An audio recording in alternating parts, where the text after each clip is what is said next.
Hello and welcome to episode 229 of the Awesome Comics Podcast, a place where the small press makes one hell of a big noise.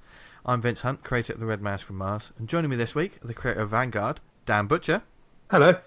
And Bananarama's biggest fan, Mr. Tony Esmond. Oh, I didn't ask you something. I've got to ask you something later about Bananarama. Okay. What? Is it so crazy that we have to talk about it off air? Yes. Oh my! Well, it gives away a secret of something, and I want you to do something for me. But it's all right. I want you to. The three of us are going to dress up as Bananarama at an upcoming convention. Oh my word! That's a lot for people to look forward to. And I'm going to go. Our guest this week is already thinking about it because this week we're joined by a creator who's no stranger to now thinking about Bananarama. Insane monsters you have to collect, or the Grim Reaper himself. It's the creator of Death Inc. It's Mr. Charles H. Raymond. Hello, sir. Hello. All I can think about is Bananarama now. I'm intrigued. You don't want to be. You'll be horrified. But that's totally thrown my train of thought now, Tony. When I put Bananarama in the intro, I thought that'll get him, and he's oh God no. No, God, you know no. what? You've seen it. You know what? I've told you. What? You told? They're in something. I know what they're in. That's why I made the reference. Oh yeah. Okay, cool. Yeah. I mean, if you listen to this in 2020, you probably know what we're talking about anyway. But if you listen, at the moment, it's like a really secret thing that everyone knows about. Yeah. There's lots of secrets going around in Awesome HQ at the moment, aren't there? Are there? There's a number. Yeah, there is actually. Yeah.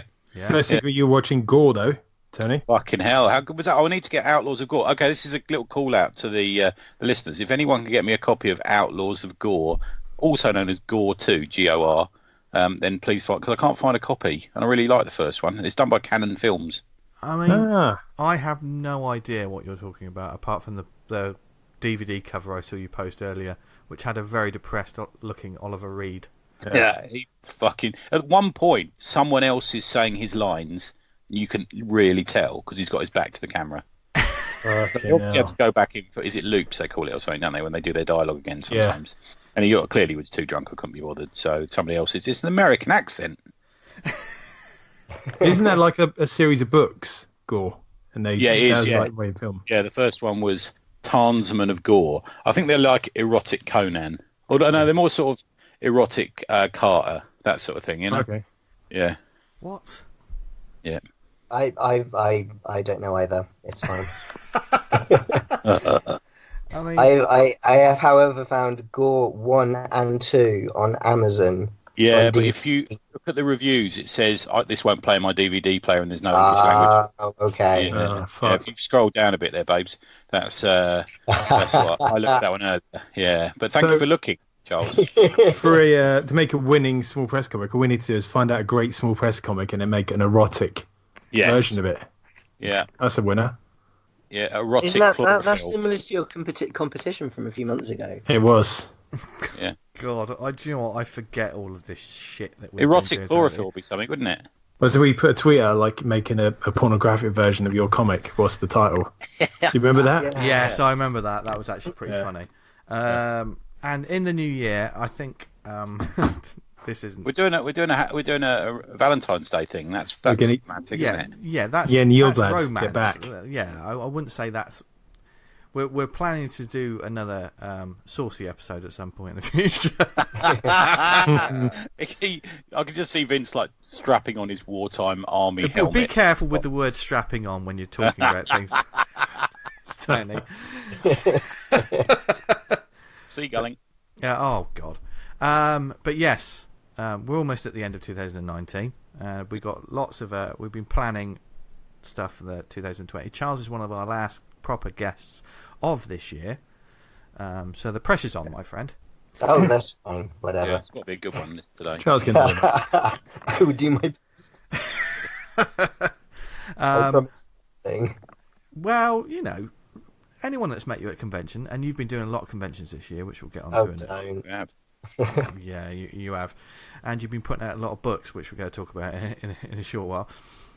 They know you're lovely, and we don't get horrible people on this show, do we, Tony? No, I don't think, apart from me. Yeah, that's it. The hosts, apart from that. Yeah.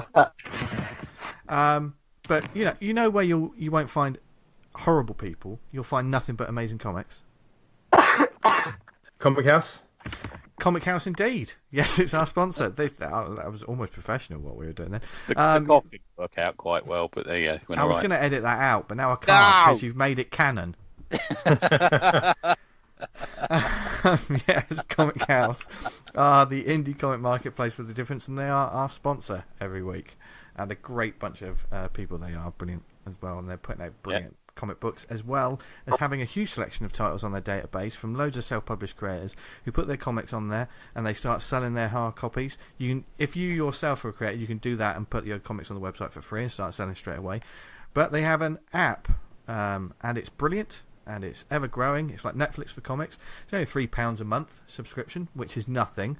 We were having a brief conversation about the prices of comics just before we started here, which we'll probably talk a bit more about in a couple of weeks. I had a vanilla latte today, and it was more expensive than that. Really? Yeah.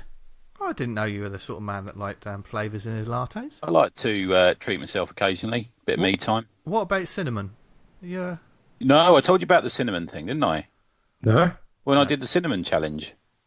No. You eat a teaspoon of cinnamon. Hang on. I just need to put pause on the sponsorship ad for the moment because we need to rewind. You did the cinnamon challenge. When I used to work with Johnny Teasmade, all day he was telling me about the cinnamon challenge and the other people I work with, and Jojo and Sean and all those sort of people. And all day I'm going, I could fucking do that. That's a piece of piss. But they're just they're drawing it up on the internet, because there's all these. Anyone's seen? Do you know what the cinnamon challenge is? Explain it to listeners. So it's where you can't eat a spoonful of cinnamon because it's so dry you can't swallow it. It's like even a teaspoonful. So all day I'm like, blah, that's rubbish. I could do that. I can do anything, me. One of those, how full of shit. Yeah. So we all decided to go to the pub after work, and out from the back comes the waitress, followed by Johnny Teasmade with a big grin on his face, and she's got a jar of cinnamon. So I thought, oh fuck it, I'm going to do this. So I'll give it a go. So I tried to swallow it, and you literally can't do it. You can't swallow it because it's just so dry, If anyone wants to take that sound bite and turn it into something brilliant, please go ahead. You can't get enough liquid in your mouth to swallow it. Do you know what I mean? Right, yeah. So, but do you get a mouth load? Do you like really? I had a full load. Yeah. You had a full load in your mouth. Somewhere on my face.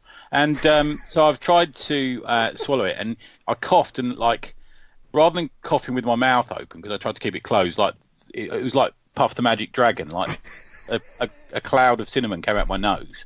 So I had to run outside just as an old female boss of mine walked in the pub, and she said, "Are you right, Tony?" And I coughed and ended up chucking up all over the pavement in front of her, right? And came back in. This is 5 minutes later, a good 5 minutes later of trying to not throw up, and everyone was still laughing.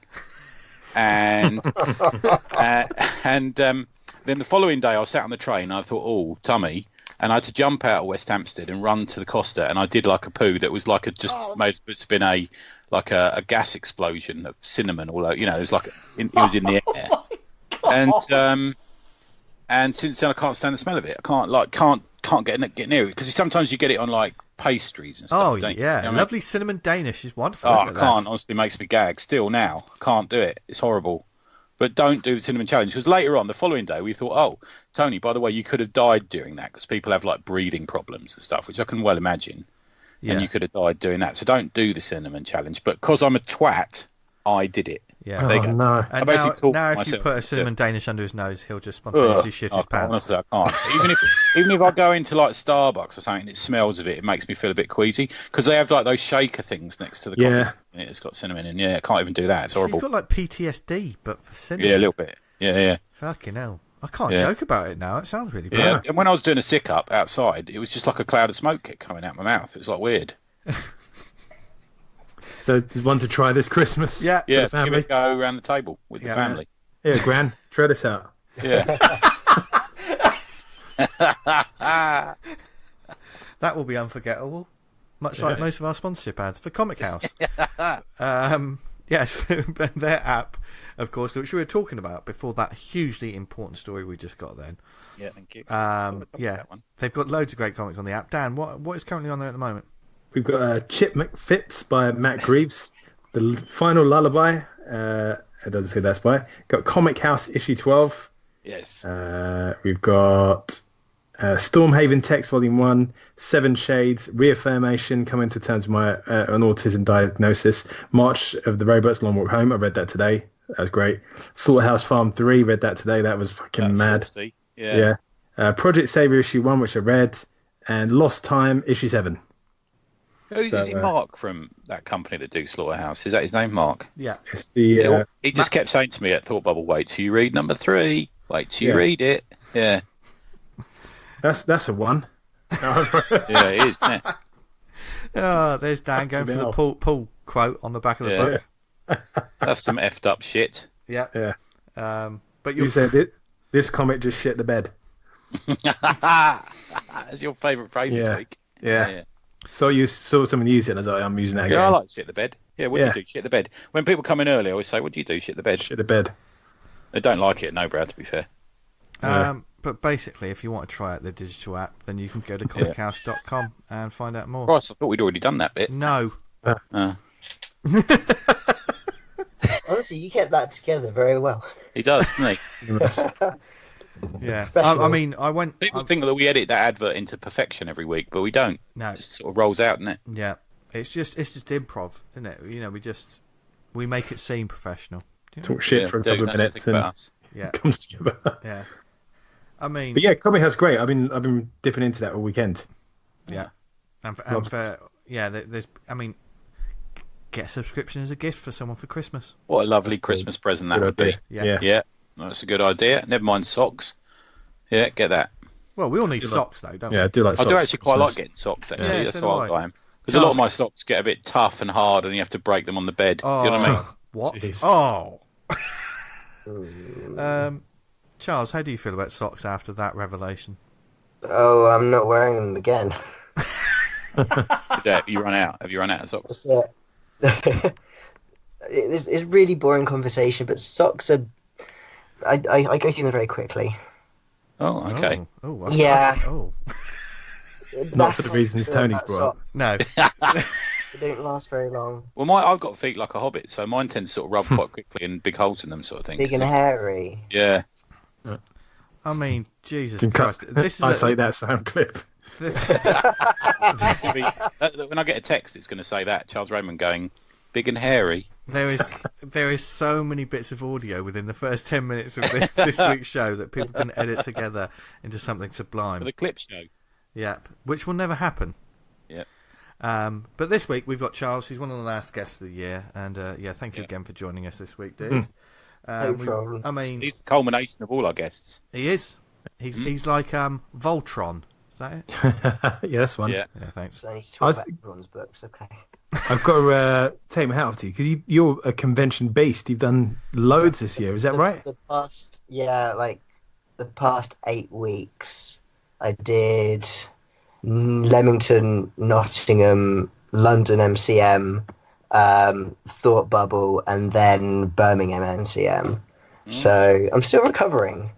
That's a lot of 2-day shows as well. Well, yeah, and obviously London intense 3-day show. I got poorly on the first day of London.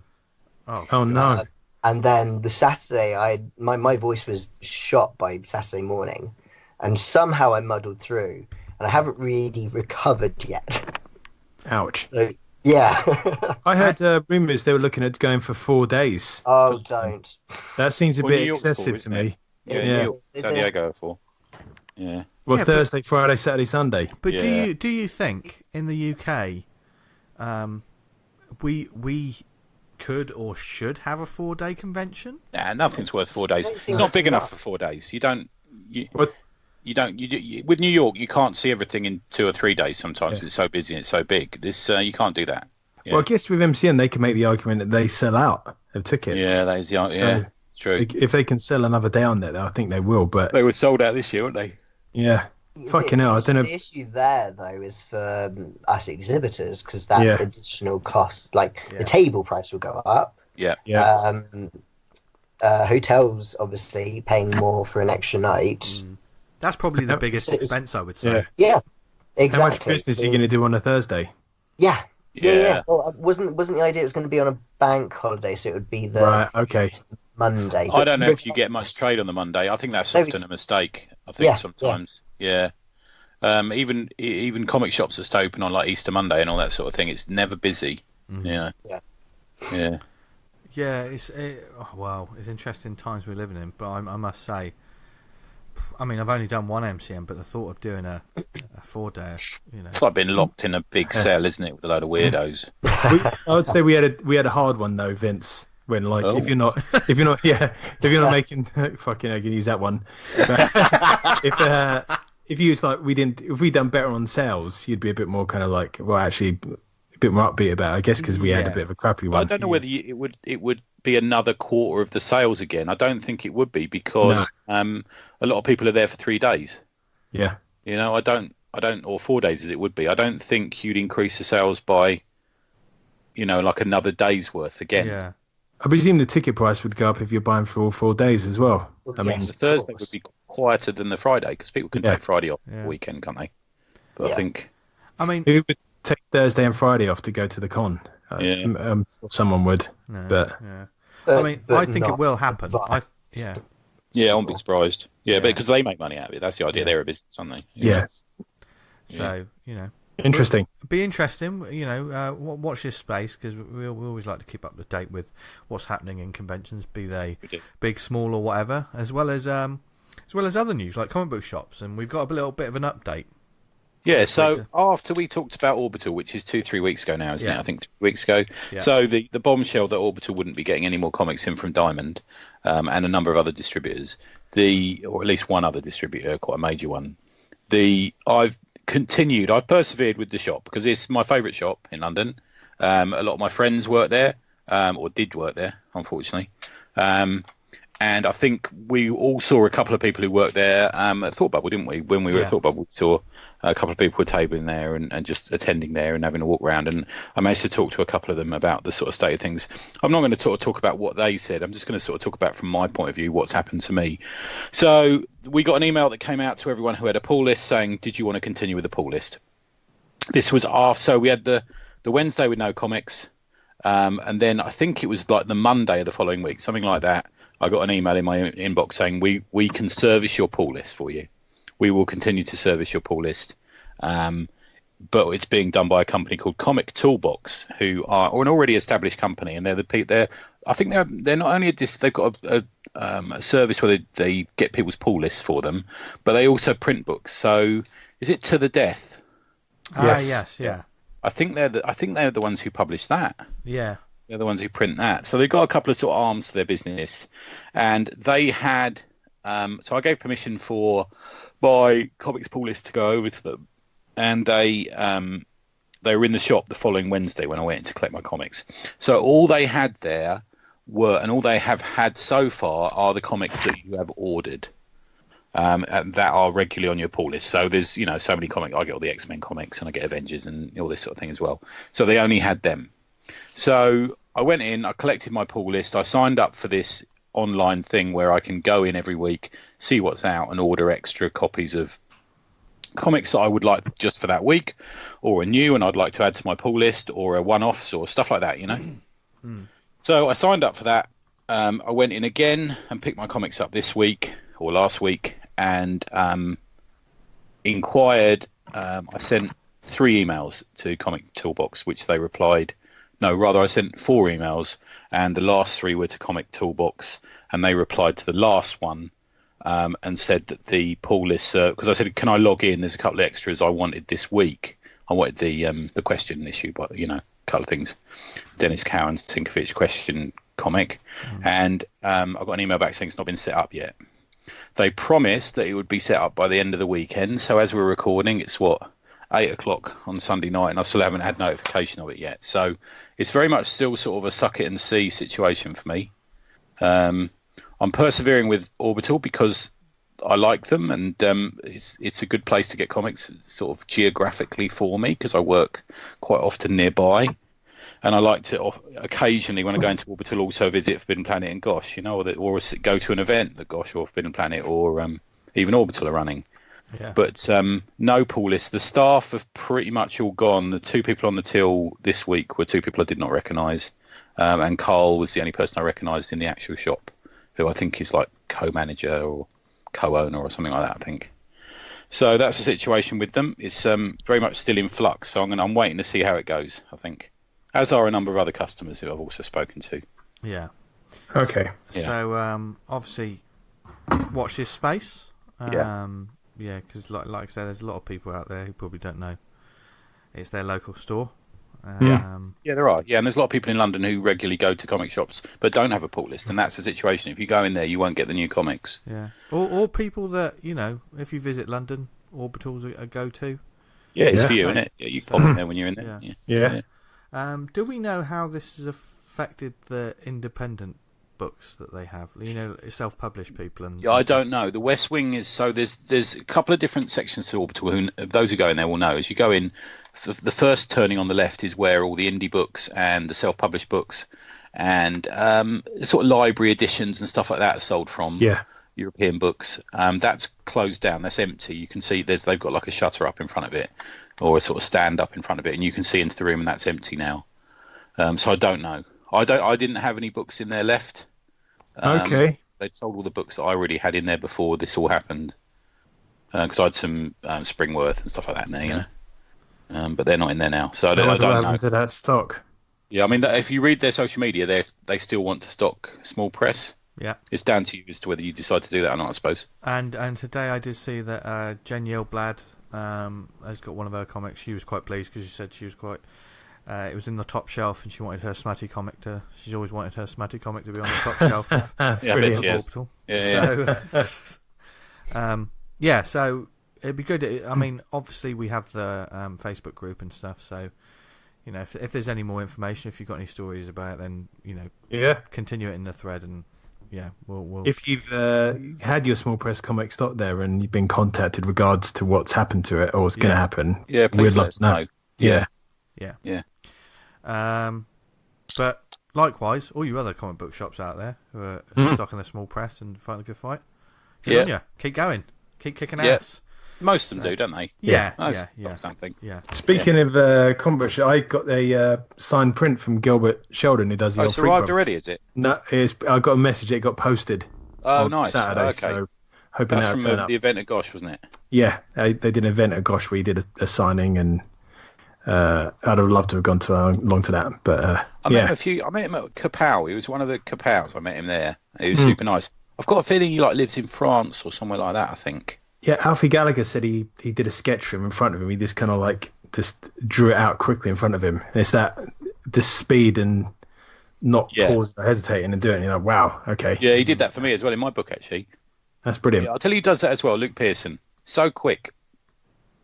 Just these characters you've done it like a million times. Yeah, you know how it works, don't you? Yeah, you can just crack it out without having to, thumbnail it out, whatever you're going to do. You just go straight into it with a thick sort of brush pen. Yeah.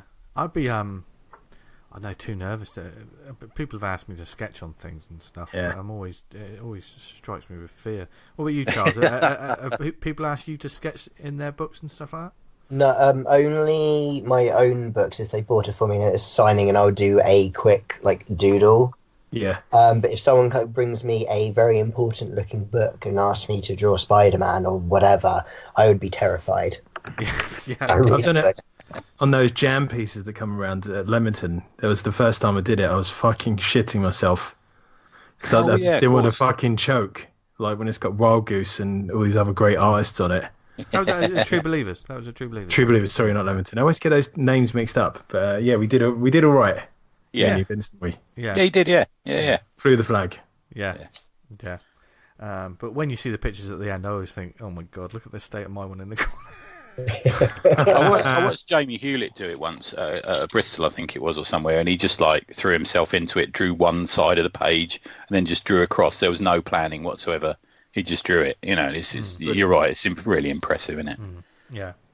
I mean, with the ones that you've done in your books, Charles, is it something that you've drawn you've figured out what to draw quickly? It's almost like in your brain, it's a photocopy, isn't it, of what?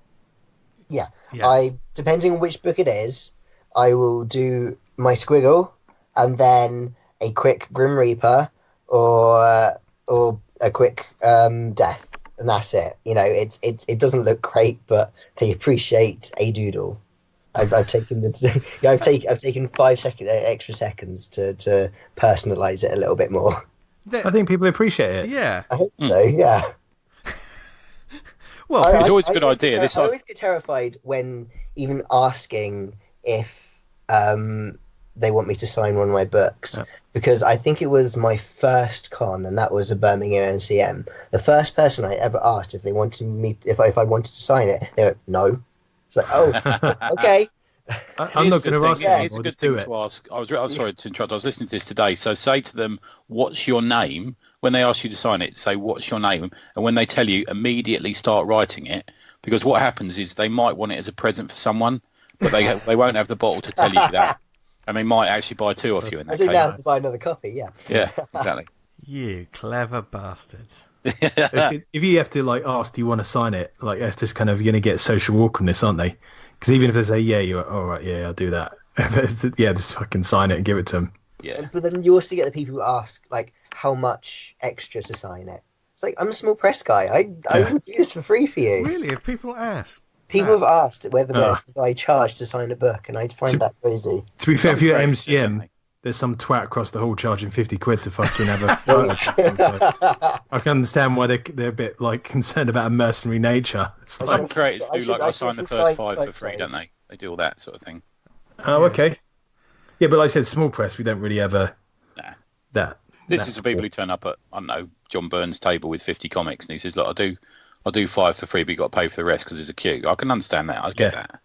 Yeah. I remember Brian Michael Bendis and people coming up, like, from holding the books, like, at their navel to under their chin. It's like, at least you're not thinking of yourself there, are you? No, exactly. or eBay or anything. Yeah. I got a story about that. My friend managed to track down an old Knight Rider annual, and for some reason David Hasselhoff was signing in Croydon. And he said, when he got his sign, he said, I don't want to find this on eBay, I'm going to come and hunt you down. He's in 9 to 5, isn't he, in the West End at the moment? Yeah. Do you have a big knowledge of musicals, Tony? Yeah, well, Bonnie Langford's in it, and I've got quite a good knowledge of her. Ah, right, okay. Plus, you cannot wait for the Cats. Yeah, you cannot wait for the Cats movie, can you? Oh, mate, that looks so good. Cats is so weird.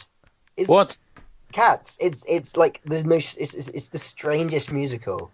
So it had to be the strangest movie. Well, who's googling Cats the musical? I can hear someone type in. Who's that? Vince. No, it's not me.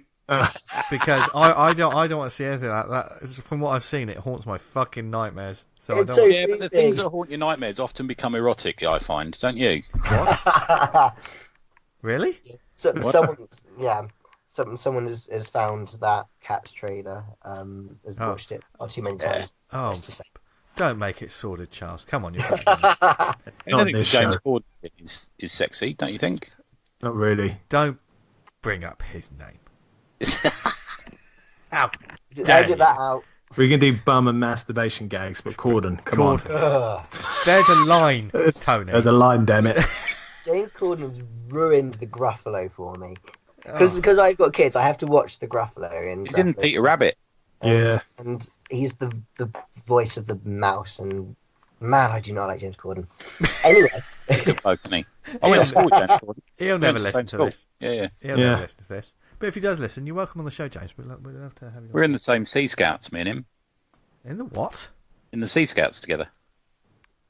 There's a story. I didn't know he was the Sea Scouts. Yeah, with me. Yeah, he's a good lad. Went camping to get that.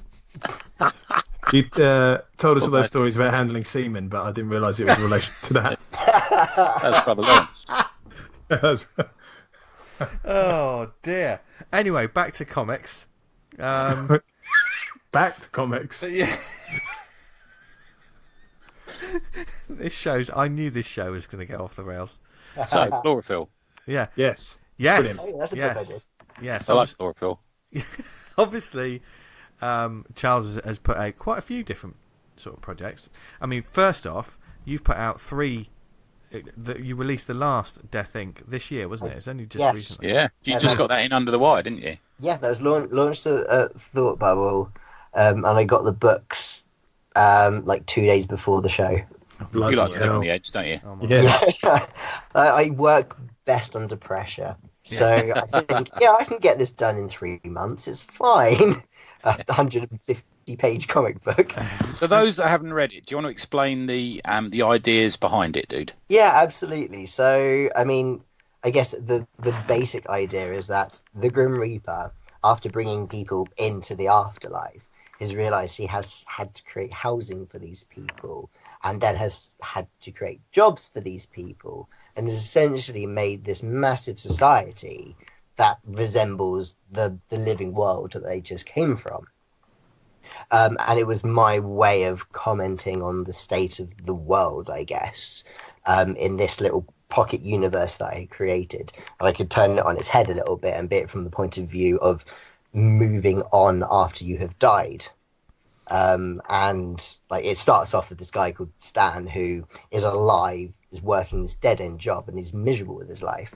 And he makes his life-changing decision. He quits his job and he's going to go traveling. And as soon as he steps out of his office building, obviously he gets hit by a bus and dies. So he's brought into the afterlife and is given the exact same job as he had, and is now faced with this eternity, stuck exactly where he was. Which is a perfect nightmare, isn't it? Really, if you think about it. Yeah, I mean, absolutely. Yeah. When you started it, was it always the plan to have like 3 graphic novels? Because I mean, you put them out pretty quickly. Well, it seems to us that. I mean, how long? I've done one a year. That for like, and they're all about 100. They're all about the same length, I think, aren't they? 150, 200, and then 150. I mean, bloody fair play. Body of work. That is, yeah, to put that out one a year is fair play, man. And well, the first 2 books were webcomics to begin with. Yeah. So what I liked about having a webcomic is that I wasn't restricted to just a page. Yeah. Having, obviously, because my comic is black and white, you've got the black gutters and everything. Yeah. So I could just have this sprawling black web page that just went on and on and on. So I would be working weekly on these comic books, doing a scene every week. So a scene wouldn't necessarily be a page; it could be 5 pages, if you compare it to the comic book. And then, I had a Patreon up and things for that, but it wasn't going anywhere. So the first book took me, I think it was 6 months of work. The second book was, blimey, longer than that. And then from that point, like, look, I'm just going to release these as books instead. So, okay. But you had the larger story all set out from the beginning, or was it like, I just want to tell this story and see where it goes? Mostly. I had the idea. That's right, I had the characters, and it was a case of I would have a basic idea of where I was starting and where I was ending up. Yeah. And obviously doing it weekly, I often found myself going, "Oh, actually, this might be a bit more interesting to go in this direction." And no spoilers or anything, but the end of book 2, that changed the week I was writing it. Wow. Okay. Oh wow. Quite late in the day. Okay, actually, this is more. I think this is more interesting and tells a better story and a better commentary on what I'm trying to say here. I think book 3 was slightly different because it was written as a book. I had a beginning, middle, and end, and I wrote it, I scripted it, and then I mostly followed. I can see the webcomic rhythm though to the pages. Yeah. You've still kept the same, even though it's a book by itself. You've kept the same flavour and styles. You know, that was something that was obviously very important to you. Yeah, it feels really different to Chlorophyll, dude. There's absolutely. Yeah. I think because of the comments I had from book 1 and book 2, I tried really hard to keep that rhythm. Yeah. Right. And keep that flow because I didn't want it to feel disjointed from the rest of them. Yeah. Because then, as a set, because like it's an impressive little set of those three books. Yeah. And it's done now, you know. And I mean, there's a lot of things going on in this story. You know, there's I mean, there's a bit of humour, you know, black humour. Obviously, there's the commentary. There's some very deeply personal stuff. I mean, especially in like some of the moments in book 3. Book 3 goes to some dark places. Yeah. But I mean, and it properly tugs on your heartstrings as well. And there's a poetry to the rhythm of it, and like certainly I love your use of black as well. When black is almost all of the page. I love that. It's the use of the negative space, which I think you know. Yeah, that's very strong in the comic. Yeah, there's a real depth to your blacks, isn't there? It's a really solid feeling one. Yeah. That all came down to I'm thinking about it now, like why I used that negative space, and I think it comes back to when I was doing an art foundation course and we were doing life drawing and we were just drawing the negative space, and for some reason that stuck with me. And right, okay.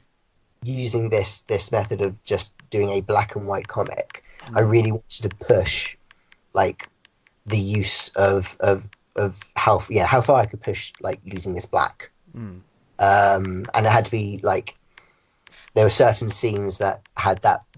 There was the tone that I was going for. And like certainly there at the beginning, one of the things I like is. There's a very pulp feel to it. You've got that real sort of black and white noir detective feel to the story without any spoilers. You've got to see it for yourself. Did you, because you're using with black, it's a very strong black and white story for this one. What were there in terms of like did you look for influences to old comics or like artists who just work in straight black and white? Because there is no grey shade. This is just the ink, and the spaces that don't have ink on them. That's all you've got, isn't it, really? Yeah. So certainly with book 3, that starts out very much detective noir, and I definitely looked. I went to film noir. So is that a genre you've always been a fan of? The style, definitely. Yeah. Okay. Definitely. And that comes down from growing up with Calvin and Hobbes, because there's a certain few comics where he, in his head, pretends to be this private investigator. Yeah. And that style always stuck with me, where you've got, is the classic, you've got the shutters and you've got the light shining through on this, like, wall, and the beams of light. You've just got that fantastic contrast, and I think that image sort of stuck with me. So definitely the style of film noir absolutely is sort of like part of me, and that's what the I was sort of PI kind of thing. Absolutely. Got a gun in my office drawer, and that's loaded. Loaded, and a bottle of whiskey that keeps me loaded. That kind of style. I mean, you've got to have a real confidence in your shadows and stuff, which is something that I'm always nervous about as well.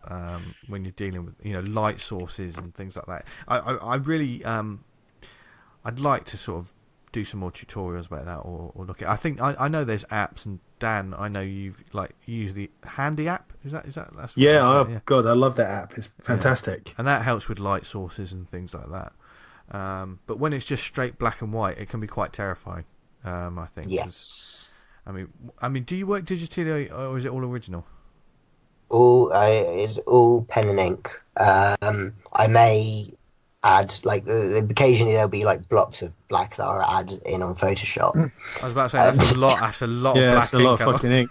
It would be a lot of ink otherwise, and obviously clean up and all that. But no, I work on an A4 sheet of paper, and then cut and paste how I want it to look as a page on Photoshop. Gotcha. Oh wow. Okay. And you hand letter as well, don't you? I mean, I do.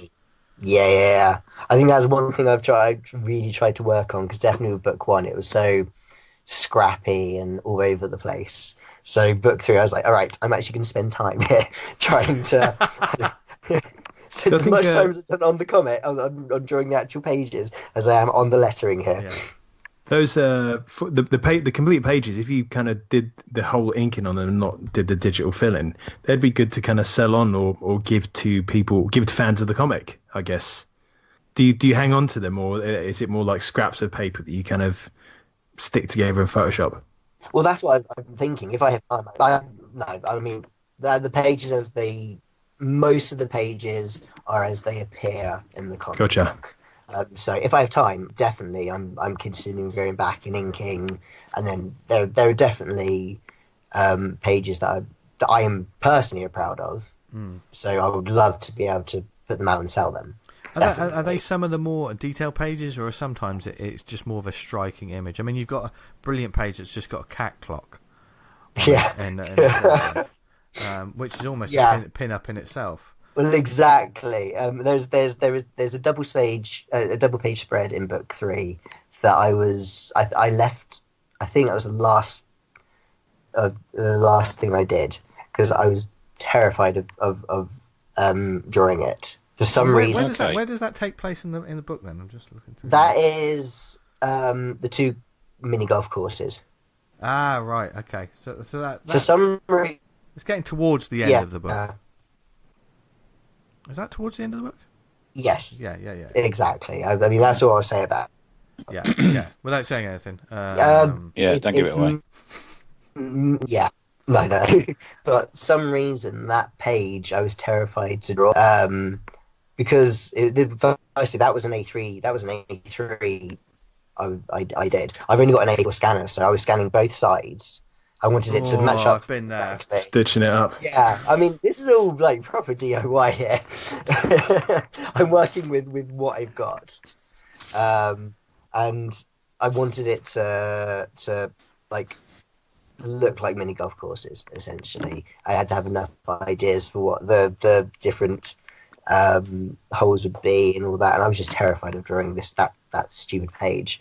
But I'm very happy with how it came out, and that is definitely a page that I would love to sell. Yeah, and that's the brilliance of like giving yourself challenges for books, isn't it? I think it always helps to push yourself, never be too lazy with there's stuff that's some creators, they think, oh, that's easy for me to draw. But don't rest on your laurels. I think it helps to definitely try, because you learn nothing without failing. Absolutely. I fail a lot in my work, I tell you. Don't be like that, honestly. I've just seen a cover you've done, mate, and that ain't a failure. I've got to tell you, that's fucking brilliant. Literally, I'm just Aaron is just going nuts about how good that cover is. So give yourself a little cuddle. All right. Okay. I can't handle this. But too much positive praise. Oh no, I can't take it. I mean, Death Thing is definitely, especially reading this new one. There's a lot of sort of almost dreamlike sort of sequences to it. Are you like, are you influenced by a lot of things like David Lynch and stuff like that? Oh, I love Twin Peaks, man. I love it. So new one and old one. What's that, sorry? New one and old one. The new one might have one of my most favourite episodes of TV. Well, the abstract one. Yeah, exactly. Yeah. It's amazing, isn't it? Yeah. How they brought that back and just did this. I literally became obsessed with that. Because I watched 9 episodes in one go of that Twin Peaks. I think it might have sent me a bit mental. Yeah, I was about to say that sort of thing would drive you mad, surely. Yeah, I think that's the point of it. I think that's why. Yeah, well, absolutely. Yeah. And it's like I'm never come back from that, my friend. I'm not going out to imitate this style, but it's definitely an influence. Yeah. I'd put stuff like maybe The Trial or so. There's those sort of classic black and white morality tales. Yeah. And even the sort of Twilight Zone and Outer Limits and stuff like that. Definitely Twilight Zone. Right. And a lot of shows that I grew up with. There was was it called Strange But True? Okay. When I was growing up, and that was like tales of supernatural, of the supernatural. So in a similar vein, I can't remember if it was like presented as a documentary, as if these really happened. Yeah. But for that, it was definitely like the imagery, and it was all very dreamlike and often sinister. And what I liked, there was like things hidden around for you to see. So one thing that always has always stuck with me. There was an episode, I think it was set in like this haunted mansion or something, and these guys like run past this suit of armor, and then another scene happens, and then you go back to this corridor, and is never ever pointed out by anyone, but the suit of armor has changed like sides of the corridor, and there's a knife in the door, and it's like no one points it out. But it's just these weird, like, little observations that they put in there. Yeah. And that's all stuff that's like stuck with me, and that has influenced like how I'm trying to like present this work. Yeah. One thing I do enjoy doing is hiding little things like that in my work anyway. So there'll be little clues, little hidden in jokes. One thing I try to do in all my books is have a clue to what my next book is going to be as well. Oh, really? So these are all little things. It also makes it more interesting for me to draw. And it lends to a reread as well, doesn't it? Yeah. Oh, absolutely. Yeah. Cool. So, I mean, you finished with Death Inc. So you've obviously got a plan of what you're doing next. I mean, you've just come to the end of this huge journey.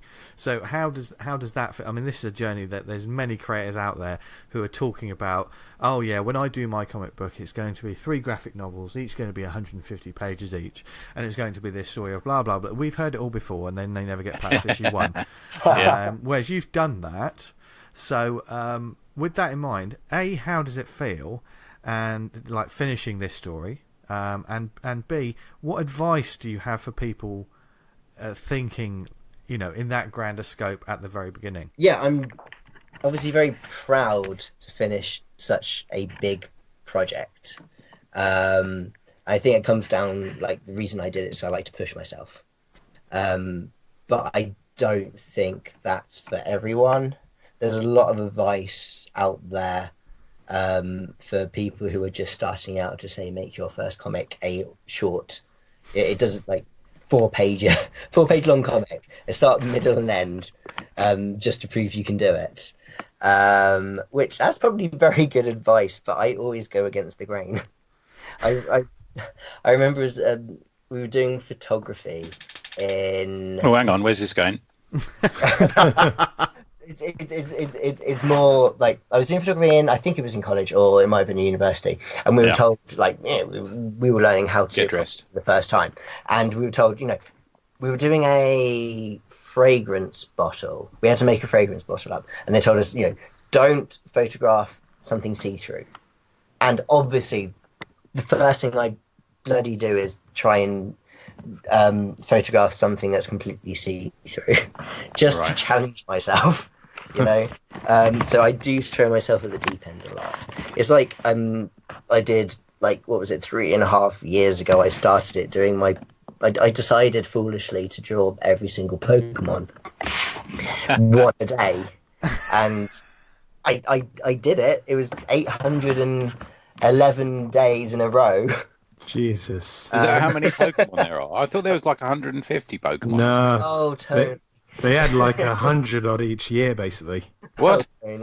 Oh, what? That doesn't increase their revenue. That can't be the reason, surely, can it? Oh, obviously not. No. They didn't release a game every year to make more money.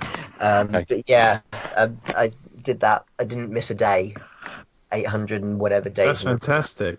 And they just released new games as well, so obviously I've started drawing them. You don't have to. No. No one's forcing you to. Yeah. See, I feel I do. I some just like to talk to some myself people about force you to draw images of women talking about having done a Tommy Tank and a milkshake, but you don't have to draw. I didn't have to do that. For those, the challenge. For those who don't know, I'm talking about. Charles did a 3-pager in my recent comic, and it was very good. Yeah. Thank you. Yeah. So you do the commission pieces at cons. Have we talked about this?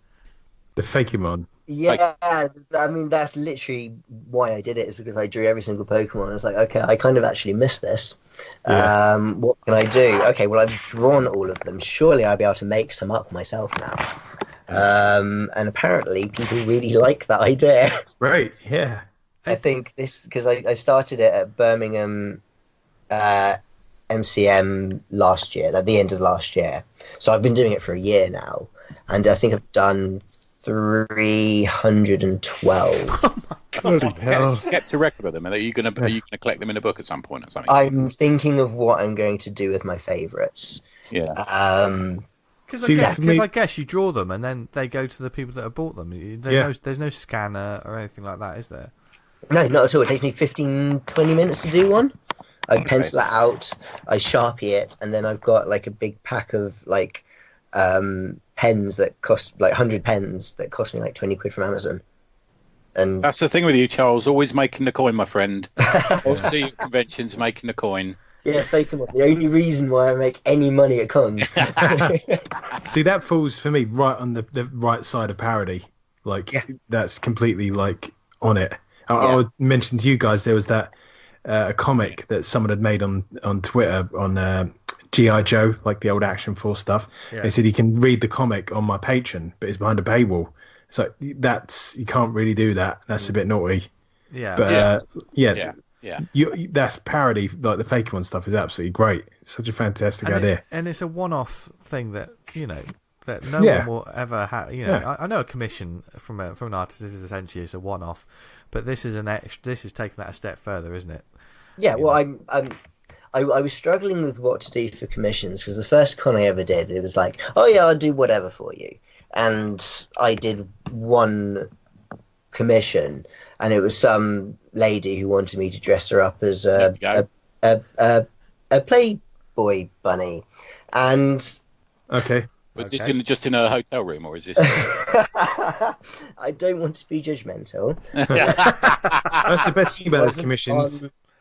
Let's just leave it at that. I don't want to be judgmental. Okay. You never know what they're going to ask for.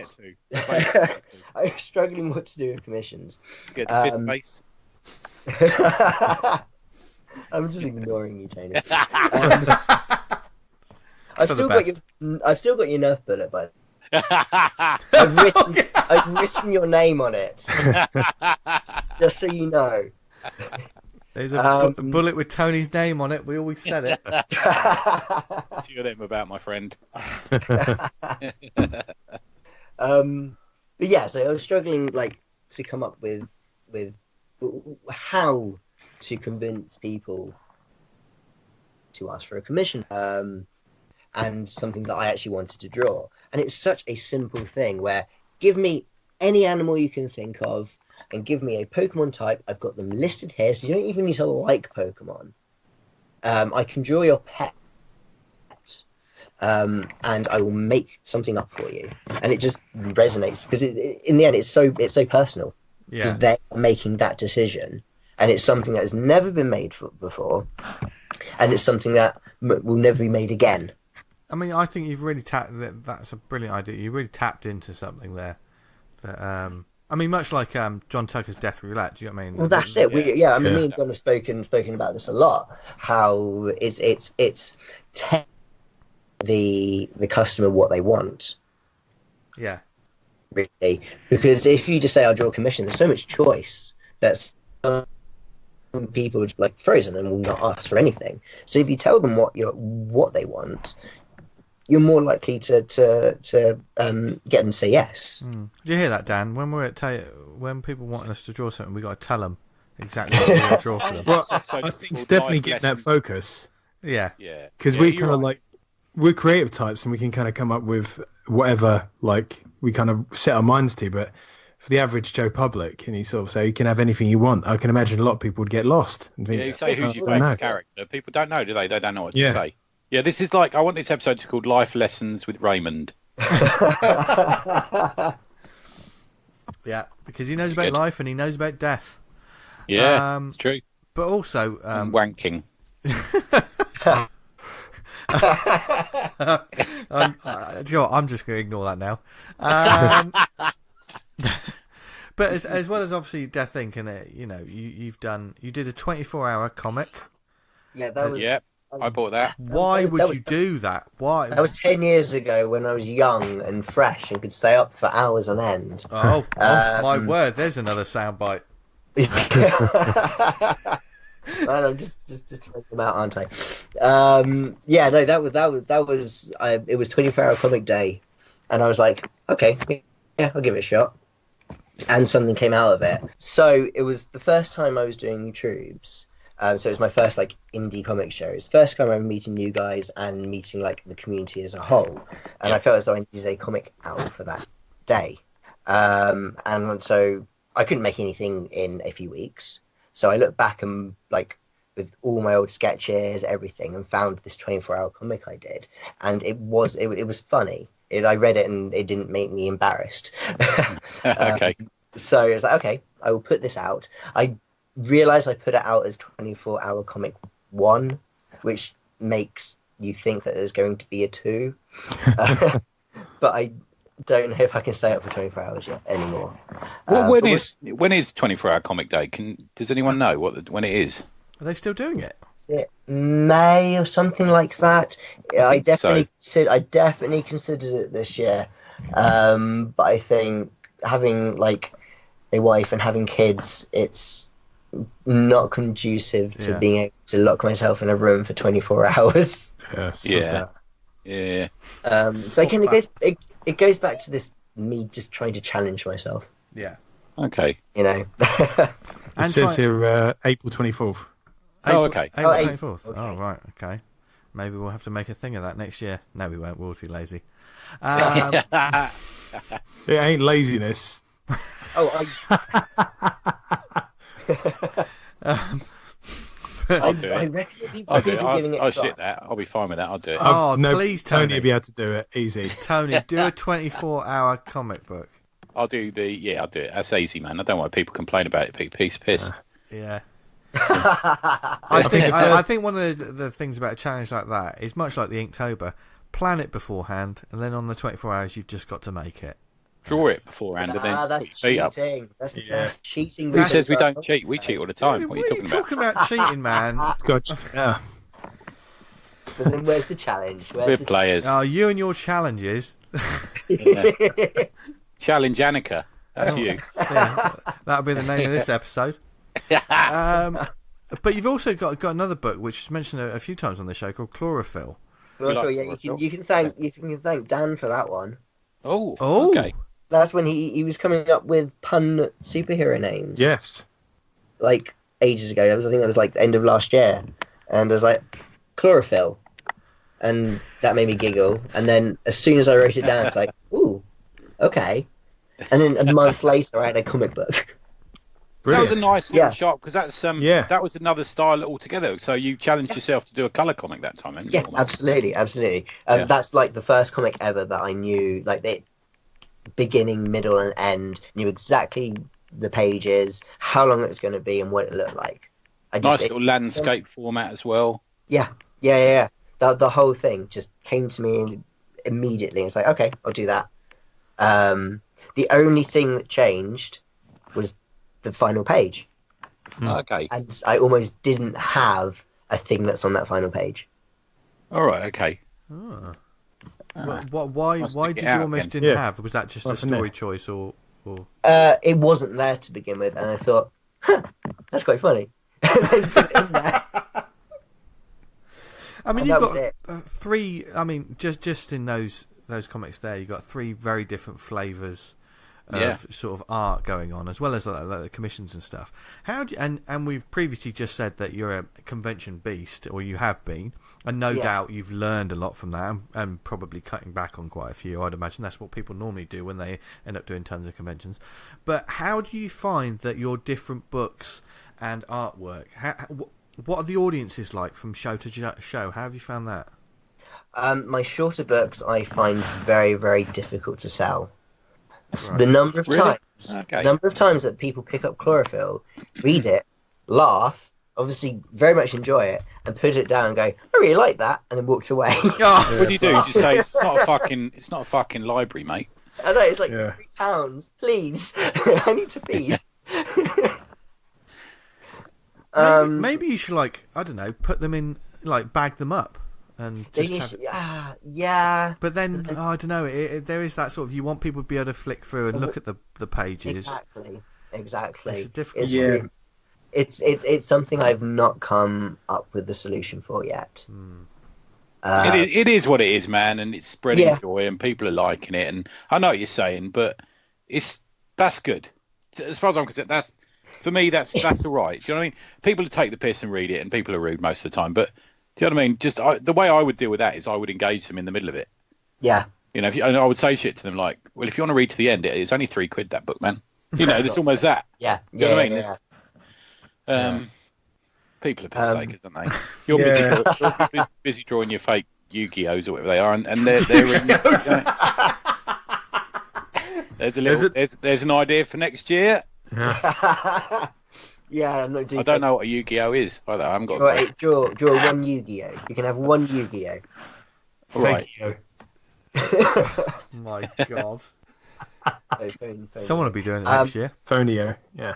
Phonio. Also, I feel as though I need like an all ages comic as well, because if like you done one with me, what are you talking about? Yeah, sorry, yeah. We're doing another one. You've agreed. I've got verbally binding agreement. You're in for it too, my friend. Yeah. Yeah, you do. Yeah, can't back out now. Especially now that he's actually got you on audio. Yeah. Easy. Right. Yeah, because with my comics, like occasionally I'll get a 4 or 5-year-old picking up Chlorophyll, and I'm like, ooh, okay, let's see if they get to the end.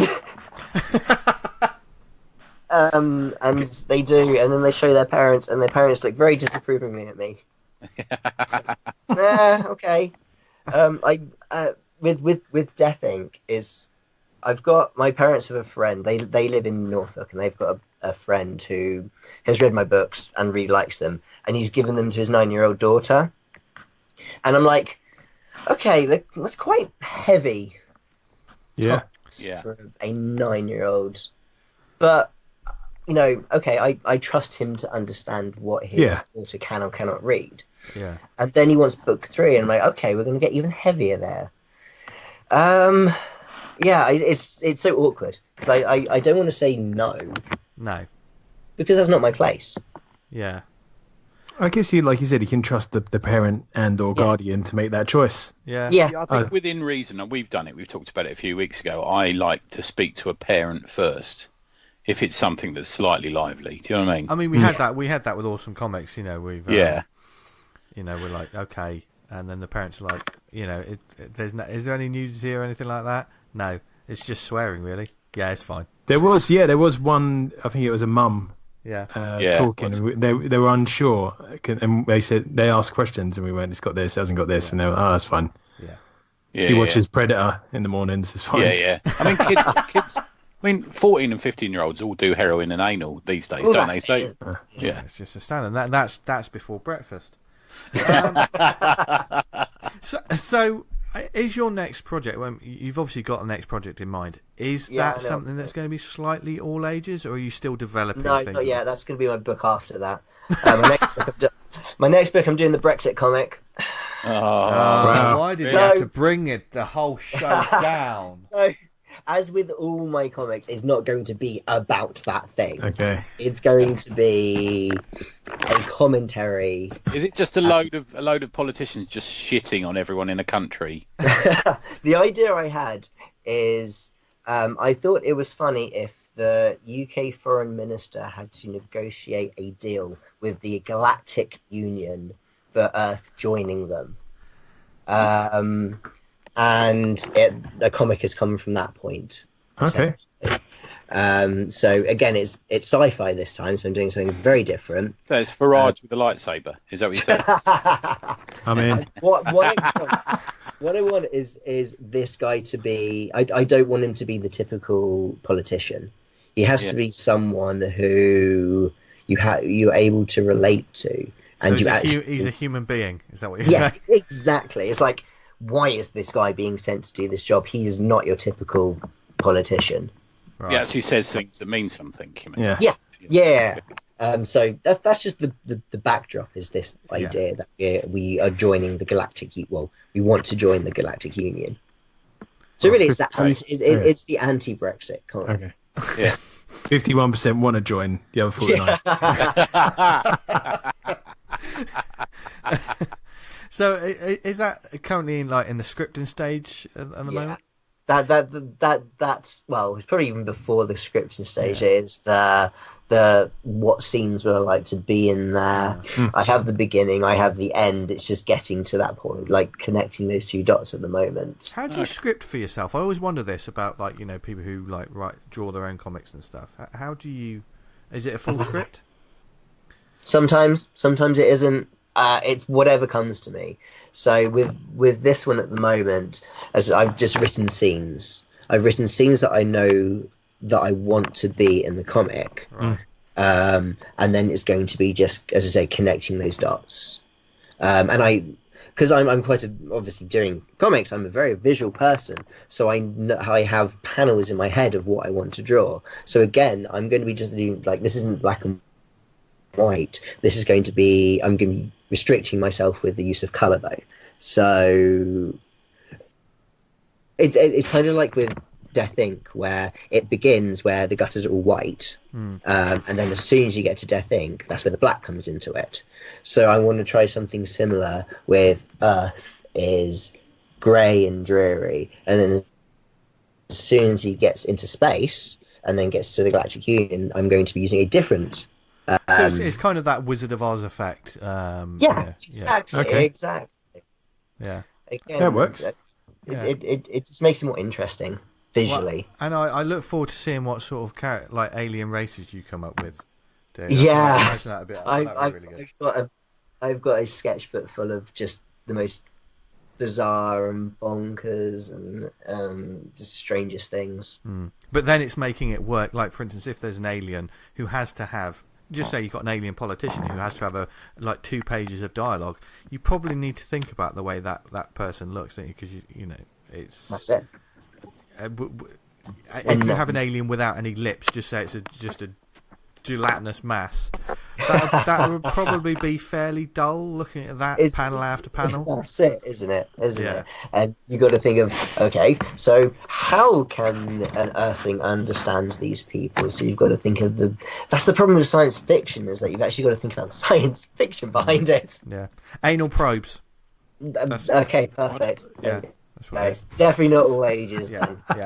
No. Yeah. As soon as he gets one up him, and then he can understand everyone. Jesus. What are you doing? This is normally me that does this. I know. It's like I was channeling you. No, that sounds fascinating though, dude. And obviously you want to do an all-ages comic, and you've signed on to do work with Tony Esmond again for something that's, I'd imagine, quite dark. I mean, Tony, I guess you've already got an idea of what... Well, after the lighter tone of the first volume... What new food thing am I going to be turned off this time? I don't know. Did he ruin milkshakes for you? Yeah, somewhat. You like popcorn? No, I dread to think what they did with popcorn. Oh dear God.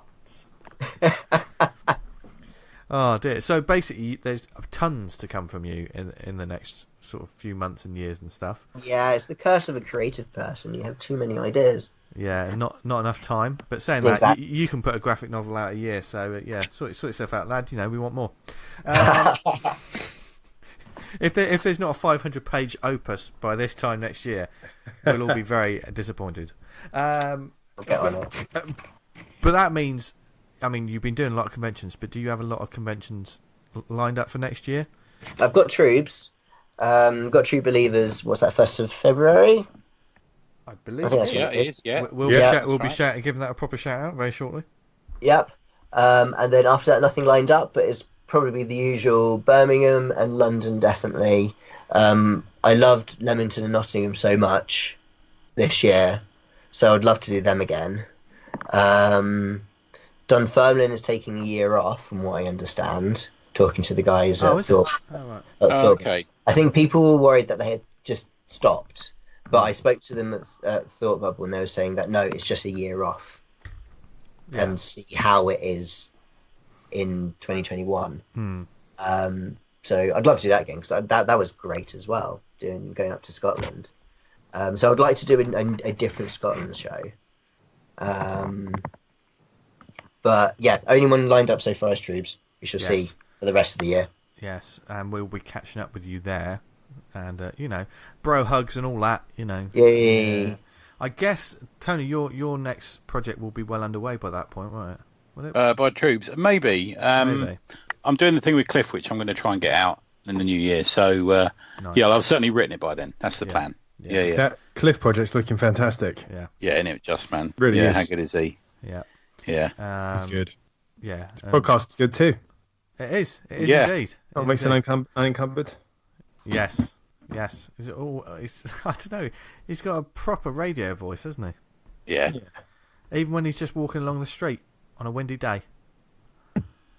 You know I've listened. Anyway, Charles is sticking with us, and you should definitely. Where can people find your Etsy store until they can actually see you at a convention and get a Fakemon from you? My website is notsotiny.co.uk. Where did that name come there's from? A store button. University, we had to come up with a pseudonym, and I'm not the tallest person in the world. I'm 5'3", but I'm not the shortest person He's got in the the world. biggest heart. That's all. So it's just I don't know, I'm not so tiny. Oh, bless him. And it just came from there, and it stuck, and yeah. Yeah. So It's find him. stuck and won't go away. Yeah. Well, we've all been there. So obviously that's where you can find him online, etc. But we'll do all that. We'll do that at the end of the show. There is a structure to this madness, if you believe it. And and it's time to give some shout outs. Who wants to go first?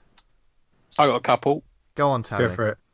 So, last shout out for the Kickstarter Walk In Like an Exorcist, standalone graphic novel in the Human Beings run of comics from my buddy Stuart McCune, our buddy. Don't worry about this being in the run of Human Beings. You can jump in and read this one on its own, and it's looking cracking. Stuart shared some of the interiors with me, and I think it's his best thing yet. I really do. Each volume is a definite talking point for me. So go to Walk In Like an Exorcist on Kickstarter and back it. It's probably by the time you hear this, love baby, 3 days left. So good stuff. The other one I've got is it's the 1st December. Sunday is Fun Day. 1st December is London Comic Mart, Royal National Hotel, Russell Square, 11 a.m. Sunday is Fun Day. Yeah, do you like that? It was lovely. Yeah, I wrote that down. as a thing to say. And it's Very 11 a.m. wholesome for you. Thank you. Yeah. Sunday is Bum Day. It's 11 a.m. to 4 p.m. There we go. If you're going before 12, it's £5. But there's a load of people from the community going from the page. So pop along if you're local. Nice. I'm going. I think Falky's going. I think Tom Curry's going. There's a few people, so it should be a lot. Simon Russell's always there. And it's good for cheap comics. We'll have a complaint about expensive comics now and then. This is not. This is cheap comics. Go along. There you go. Yeah. Be good to get some Christmas presents there as well. Definitely. Speaking of Christmas presents, the first one I got is tickets for True Believers Comic Festival, which we've mentioned a couple of times. Yeah.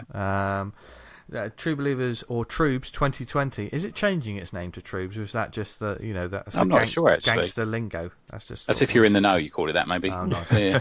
But tickets for True Believers will be going on sale this Friday, 29th of November. Is that this Friday? It is, isn't it? Bloody hell. Yeah. Where is this year going? From a minute past midnight, as it's Black Friday, the tickets will be available for just £5 each for the first day, before going up to £8 from Saturday the 30th of November. And that's nothing for a show like True Believers, because trust us, folks, there's so... It's a fantastic one. Yes, it's always a good time. There will also be a special True Believer lanyard, which features an exclusive portrait of the mighty king, that is Jack Kirby, by Andy Hanks, aka so good, man. I've seen this and it's so good. Yeah. The lanyard. It's worth collecting their lanyards, I've got to tell you. Yeah. When was the Stan one? Was last year, wasn't it? That was last year, Yeah. They're like Pokemon. You got to catch them all. Oh, See, that, I know what I'm talking about. Bringing it back, you know what you're talking about, Tim. Yeah. Thank you. Dear God, he's seen an advert and now he knows. I got a 22-year-old son. I had to sit in front of Pokemon cartoons with him, which he watched about 18 times each one. I know what they're about. I understand. The lanyard itself is limited to just 150 and will also be available at £5 for the first day, or is that on the first day? Anyway, as with previous years, children aged 12 and under get into the event for free with a paying adult. So yeah, tickets will be available from oktruebelievers.com, where there's a list of small press and indie creators that are currently all pictures of Kevin Bacon from the film Footloose. Are they? Yep. I think last year it was all Jessica Fletcher from Murder, She Wrote, which was so amazing that hardly anyone actually changed their image. I redrew my image. I redrew it as that exact image. Amazing. Brilliant. And then sold it on the day. Oh, amazing. So OK True Believers, go check that out. And speaking of Christmas, on December the 7th in Bath, my neck of the woods, at the Comedia on Westgate Street, is BAM, Comic Art and Zine Fair. Free entry, loads of indie creators and artistic people and illustrators, just creative people, graphic people, is all going to be there from 11 till... And me. And Tony. 11 till 3:30 on Saturday the 7th of December. Please come along. Like I say, it's free entry. It's the Christmas markets in Bath, so get there early because it's going to be mad in town. So but it'll be a great day. We're going to be announcing more stuff on the blog and stuff soon. So yeah, and the posters are a great bit of fun from Guy Start, who I've spoken about, who did the comic Tourist, and he's going to be there for the first time. Oh, cool. In December. So that's the two I got. Dan, have you got any shout outs? No, I gave Cliff's podcast a shout out. So Comics Unencumbered. He's every day he sends me new art for this comic I'm working on, and it's looking brilliant. It's fantastic. Yeah, really good. I forwarded you a couple of bits. Yeah. And Spark 2 is well underway because Vince has done the cover to it. Oh yes, we've seen that. Oh, excellent. Yeah. I'm trying to get the boy to do a bit of artwork to send in. What kind of stuff are you looking for? Anything inspired by the first issue. Yeah. What? Okay. Jesus. You need plenty of brown pen. What? I've got plenty of Copics just for that. Yeah. No, but seriously, before I ruined it, what sort of artwork would the Spark like? I guess it's lots of... Anything inspired by the stories in issue 1, really. So, okay. Yeah, there might be a little competition coming, so keep your ears open about designing something. So we might be having a little competition. Yes. Brilliant. And you might... Speak to you about that off. Yeah. Well, off the air when we do all our dodgy deals. Yeah. So, and probably be... I don't know when we're going to reveal the cover. I think it's very soon, man. Very soon, hopefully. Yeah, he doesn't sit on things, Aaron. So, congratulations into a new house. So well done. Oh, fantastic work. So everyone who listens to this is invited to the housewarming. I'll put the address out next week. Retweets appreciated. Yeah. Oh, God. Anyway, shall we recommend some comics and send people off for their week? Yes. On a high. I've gone a bit mad this weekend. I don't know what's wrong with me this weekend. It's been a weird weekend this weekend. Yeah. Do you know what it is? Because I haven't been to a comic convention. Oh, it's weird. It's weird. Even last week I had to go to a horror convention just to fill that little hole in my life. Yeah. So, sometimes do you like to fill your little hole? Sometimes I like to fill it with different things. Dan? No comment. Jesus Christ. What do you mean? He feels this whole episode has just been innuendo all the way through. If you're playing innuendo bingo, then you might have got a full house by now. Well done. Well done, you. But anyway, let's recommend some comics. Who wants to go first? Tony, you've got a couple this week, haven't you? Yes. Oh, now I'm trying to find the one. Shall I do my first? Dan, you want to go first? I've read like a good couple on Comic House, but I don't really have any kind of big formal reviews of any of them.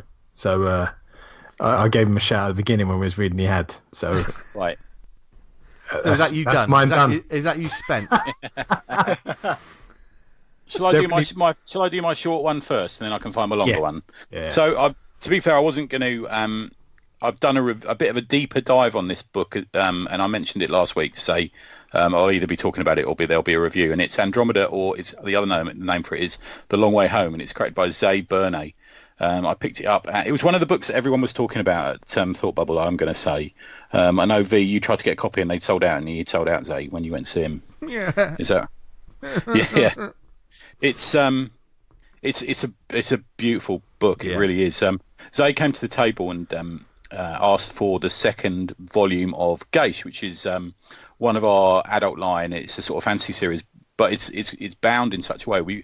Anyone who's seen No Brack books, we often use a sort of cloth binding along one side in our hardbacks, and he wanted to copy that with the design of his book, and this is equally as beautiful. It's got a sort of a white off-white binding to it with a gold leaf emboldened.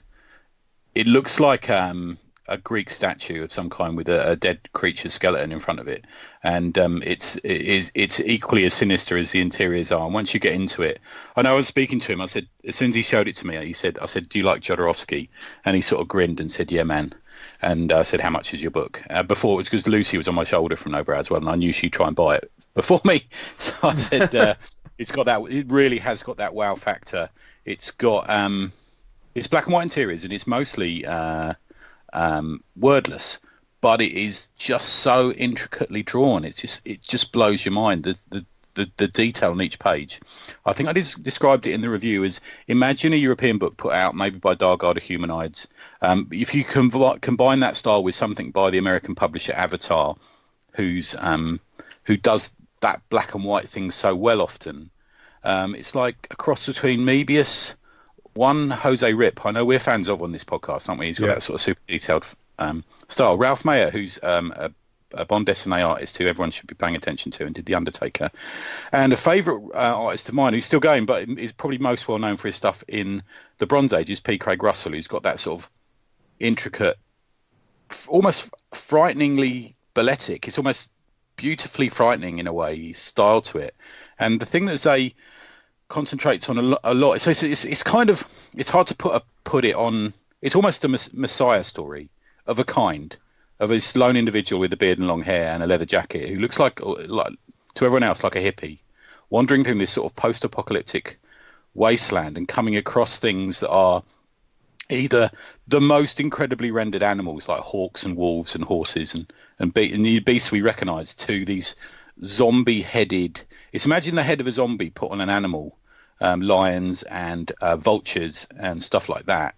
And you realise, and they attack him, and he's got a sort of knife and a spear, and he's got an old American flintlock rifle that he fires at them. It's very meta. It's very complicated narratively, but mostly silent, and has all kinds of themes to it.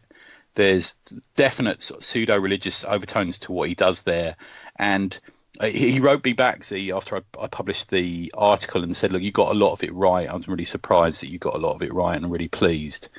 And there's stuff on it that there's one of these books that you could read into for hours. You could interpret the images for hours and try and figure out what he's doing. But the hippie has a sun motif on his t-shirt underneath his leather jacket. He looks, for all the world to see, like Jesus, you know. And he's got a son, and I included in my review that the son should be spelled S-O-N, as in the sort of Son of God, not in a Christian way, but in a thematically Christian way, I suppose. It's not a religious book in any way. Don't think that. It's not a religious book in the way that Jodorowsky draws his sort of messianic characters, but it's got that survival. Is he the savior of mankind? Is he not? Has the earth gone to shit? And he goes to a house, and there's a house just in the fucking middle of the desert, like this old American traditional shaped Louisiana style house, you know, and in it are 11 people, and he sits at a table, and there's 12 of them sat at the table, which is obviously after Judas left, what happened to, you know, Jesus in the Bible and stuff like that. And it's a book that he's done in chapters, so you can actually buy the chapters from his website, but it's just breathtaking. It's a book that you can go back to and you can just marvel at the art, and it's a book you can go back to and marvel at the story, and it's not like anything else you read, and it does have a twisted strangeness to it that is quite unsettling, really, a lot of the time, and very bleak and very lonely and very somber at moments. But it soon switches. So There's some lovely pages of just a wolf walking through the snowy wilderness. Part of it's in the snow at the end of it, but it bounces straight into sort of super uber violence. Pretty impressive stuff. I don't know how I've not seen this guy before, and I know that the review caught a little bit of a fire, and it got an awful lot of reads for me from the blog sort of thing. So it's Andromeda or The Long Way Home. It's created by Zay Bernay. It's 128 pages, black and white interiors, hardcover. If you go to, I'm just looking at his website, www.zeburnayi.com, you can find a link to the shop and buy it. I think a couple of things are sold out. I tried to buy a T-shirt, but it was sold out. You can follow him on Twitter at Zay_Bernay as well, and I've been chatting it up with him this week about the book. Very, very impressive. Straight out of the gate, it's like blew my mind. Like, and definitely up there for one of my books of the year, easily. Yeah, nice. Wow. Really, really incredible and powerful and different. And someone just walked in the hall at Thought Bubble for me and said, "This is how you do comics," and walked out triumphantly with this. You know, I had this hardback under my arm. Just, it's what you look for in comics these days. It's what inspires me. Yeah. Sometimes we feel a little dip and we think, "There's nothing. I haven't read anything this week. There's nothing that's catching fire with me." And you read something like this, and you realise it's a worthwhile hobby to be into because people are out there doing this sort of stuff. Really, really impressive. Yeah, very good. There you go. Nice one. Yeah, I've been looking at my weekly sort of digital buying, like week on week. The past couple of weeks, I've been looking at them, just thinking, I'm reading some series that I'm genuinely really interested in at the moment. It's good, man. Like new. I mean, these aren't ongoing like big two series. Like these are new stories, and you know whether it be like obviously Out of Darkness is one of my favourite comics ever at the moment. Yeah, it's still going. I mean, I would when every issue comes out, I could recommend it on the show every week, but I'm not going to. But you should buy it because it's brilliant. There's things like the plot, and we talked about obviously like Money Shot. That's the second one came out this week, didn't it? And I've got that to read this weekend as well. Yeah. And I started another series that I was kind of interested in. And that's going to be my recommendation this week. Is it from I bought this. I bought this because you sent me this image and said this is good. So I bought this, but I haven't read it yet. So I mean, I'm waiting to hear what you're going to say about it. Yeah. I hope this is the same book. I think so. Normally, like when we read good comics on our WhatsApp, there's images flying backwards and forwards from all of us every time. Like, look at this page. You know, it's amazing. This is issue 1 of Heart Attack. Yes, which is from Skybound and Image, and it is one of the reasons that this was immediately on my pull list is because it's the next book from Eric Zavadsky, who I hope I got that right. Yeah, it's his first work since Eternal, which obviously very different as well, man, isn't it? It really is so different. It's very different, and yet his art has this wonderful, you know, you can tell it's him. That's what I like about it. Yeah. This is written by Sean Kittleson. And the art, Michael Garland is the colorist, I believe, and Eric Zavadsky. And this is it feels a hell of a lot like a pilot for like a sci-fi sort of TV show. But it's just thoroughly enjoyable. Now the Comixology synopsis. Normally I read from this, but I'm gonna change it a bit because I think this. If you read a synopsis for this, it gives a little bit too much away. And also, I think that the wording didn't feel like that for me. Okay. I mean, interesting. As it says in the first line, it says superpowers and teenage romance collide in the newest Skybound original. And for me, this issue didn't feel like that. I just thought, teenage romance? Really? I mean, the story will probably go in a certain way. This is no Twilight. Oh, no. Oh, no. Where are the wolves? But basically, the setup for this is gene therapy has saved Americans from disease, only to give birth to variants. People with powers so unique, the government denies their human rights. But a rebellion has begun. And then there's a bit of a spoiler in the synopsis. And it really is that. It's that kind of like, you get like, I say dystopian, but in the way that films like, not Demolition Man, but more like Strange Days and things like that, where it seems to be a future that... It reminded me a bit of Push. Have you seen that movie? Yeah, it's things like that. Did that come from a graphic novel, Push? I think it did. It became one, I think. Did it? Yeah, I think so. I think that's the way it works. So it's almost like and much things like RoboCop. It's a future that's not too far from where we are. It's those kind of worlds. And you do have people that have these powers, and it's about two people from sort of opposite spectrums, opposites attract, just meeting up, and their powers on their own aren't, people always talk about, their variant powers, they don't really do anything, they'll give a bit of a static shock or something. But these two characters meet and something happens and they realise they're more powerful together, which is on the cover. I mean, the cover is a brilliant cover anyway. You can see an example of what I'm talking about with the cover. But this is just a great out the gate episode 1. I won't say issue 1, but it feels like an episode 1 of a TV series that I'm ready to watch. Is this an ongoing or is it a mini? I believe it's an ongoing. Right. Okay. I mean, probably with Image, it's an ongoing of probably who knows these days, man. Six issues. There's probably 6 issues in the bag of this because I know Eric's been working on this for a long time. So he's already got a few issues in the bag, I'd imagine.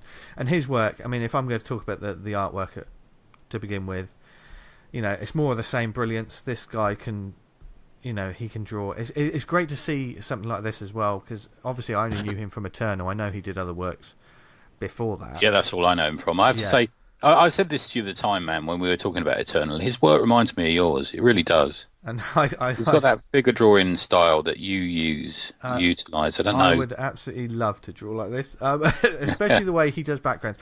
He's not afraid. Mate, he packs it in this one. I've got to say, while Eternal had that sort of airy feel to it, doesn't it? Because it's the snowy waste. There was forests, there was snow, there was landscapes. This is people in nightclubs. Much more claustrophobic, isn't it? Yeah. There are nightclubs, and the nightclubs are packed with people, and he draws all of the people, and they're all individuals. And he draws the whole nightclub scene. I was flicking through it, and I thought, that's taken a while. It's like 2 levels in a nightclub or something. Yeah. He doesn't sort of shortchange, and that's just on that. But there's a couple of pages in here that really stood out to me, and that is when these two characters meet, and they basically make physical contact with a handshake, and there's a splash page that happens, which is just lots of snapshots, like it's sort of like cuts, like close-ups of eyes and ears, and you can see like the hair standing up on their skin. And the backdrop of that is the two figures holding hands, but it's like an X-ray where you can see the skeleton and even the veins, just the whole map of the human system and their brains and stuff. And just looking at it, I just thought that takes some doing to get that right. And it happens a couple of times throughout the book, and it's just that the way it works as well, just the colouring with it, they are moments.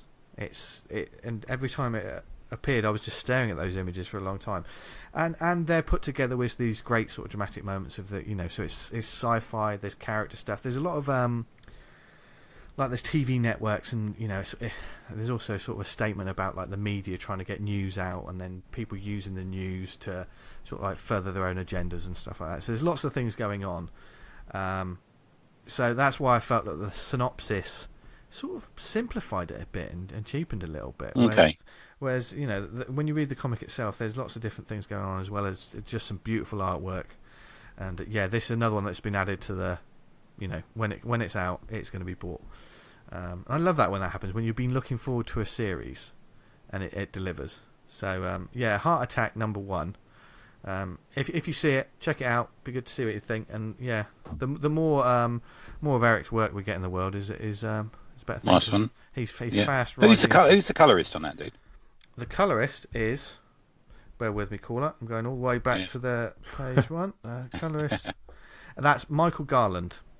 Okay. Yeah. Right. And Pat Brosso is the letterer. Which, that's a name I've seen in a few books as well. So, Skybound put out some good books, man. I mean, obviously, like, people may, think, Robert Kirkman, he's just making that TV money, but he wants to put out, he's putting out a lot. Yeah. They do take a chance on a few things, don't they? Yeah. So, that's mine for this week. I've got some others that I've got in the bag, and and certainly some Thought Bubble purchases that I need to talk about as well. So that's mine. Nice. Shall we throw it to our lovely guest? Yes. Charles, what would you like to recommend? I've got 2, if that's okay. Oh, go for it. And these are books that I got from Thought Bubble that I didn't plan on getting from Thought Bubble. But the first one is from my table buddy, a guy called Malachi Ward. Right. And I hadn't heard of this guy before. He's a guy from Los Angeles. Loveliest guy, really, really down to earth. But people were coming up to him throughout the day, like going, "Oh, I love your work. I support your Patreon." And he did like 2 commissions, one on the Saturday and one on the Sunday, and they were fantastic. Just watching him do it, it took him the whole day to do them. But he, at the end of the Sunday, he was going to Scotland and then going back to America. So he was trying to just get rid of his stock. So he was like, "Here you go, have one of my comics." And it was Ancestor. And it's put out by Image Comics. And it's by, Malachi Ward and then a guy called Matt Sheehan as well. Yeah. And the idea is that it's set in the future. And there's this thing called the Service, which is essentially the internet, but it's like ingrained in people's biology. So it's these blobs that go around your face, feeding you information. So the idea, like there's a page in it where he is facing the guy called Anne, who he's just met, and these blobs have like her social network profile, what her favorite drinks are, and here's some recent photos. So it gives you all of the information that you could need like instantly. And it kind of tackles with the idea of like free will and like sounds horrible. It sounds very Cronenberg like as well. There's a real but who tells the truth on social media? Do you know what I mean? Gotta lie. Yeah. I do. I tell the truth all the time. That's a lie. Yeah. Harry Mudd but says it follows this guy called Peter, who's actually suffering like great anxiety from being connected into this thing all the time, and you can turn it off, but then you've got this problem of you're so used to being fed this information. It's like how you forget that you can search for it yourself. And the story is about this guy called Peter Whiteside, who has seen the Service and doesn't think it's like the next stage of evolving humans, and thinks we can push it even further. And what I love about this story is that it takes place over billions of years. Oh wow! Which that was the biggest surprise to me. There's a moment. It's set over 4 chapters, so I think it was part of like. It sounds like the recent Captain America run. Oh no, it just felt like that.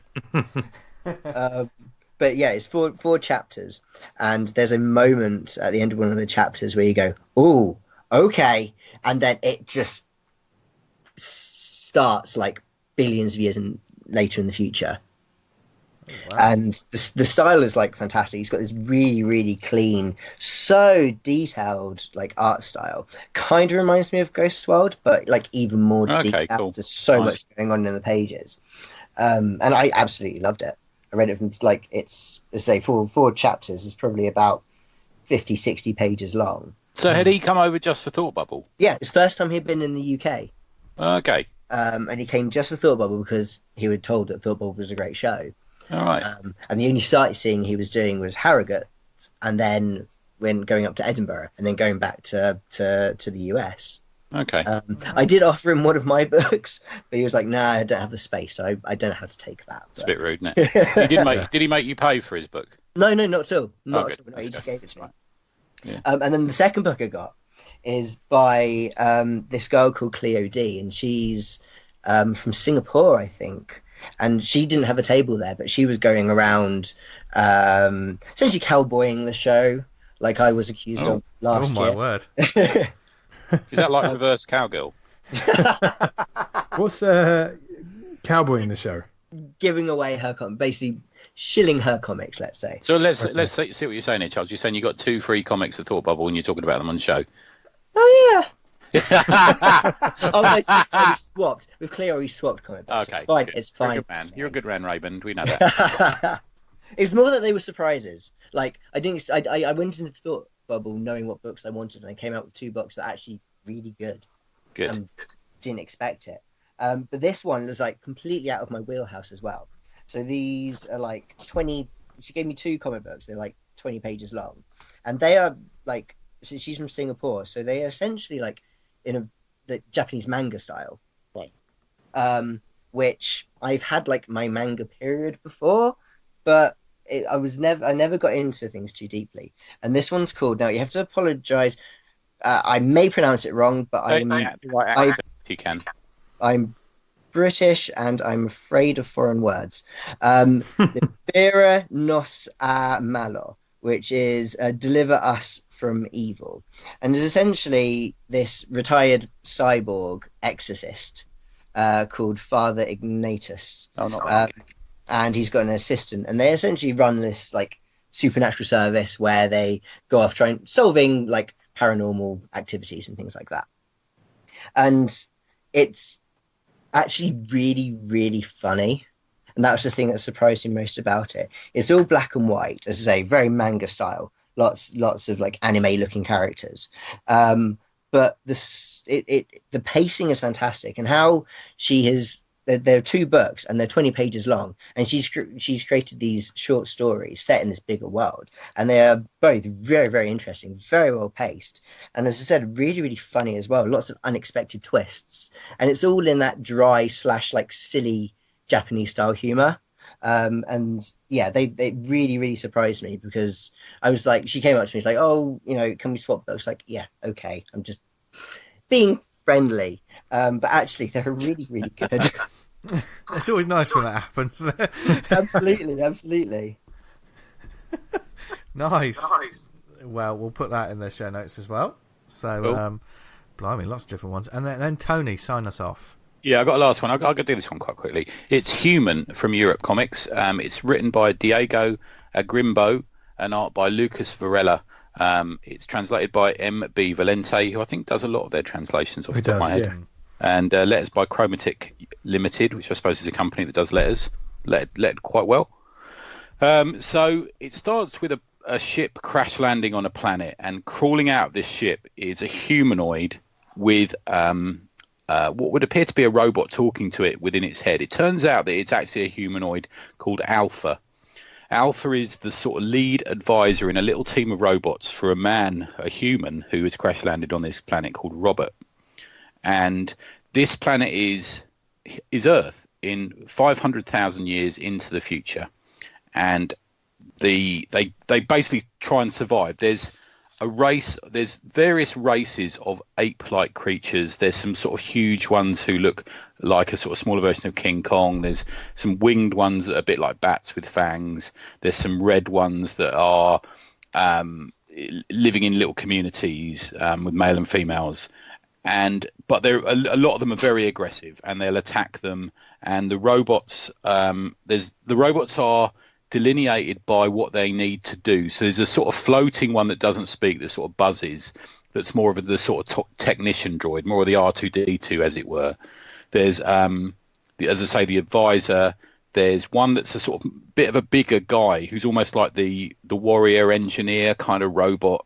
And it starts off as something akin to Louis Stevenson's book. What's the Treasure Island, that sort of thing. Treasure Island on Mars, maybe, or something like that. But it evolves into something much deeper and much more sort of socio-political.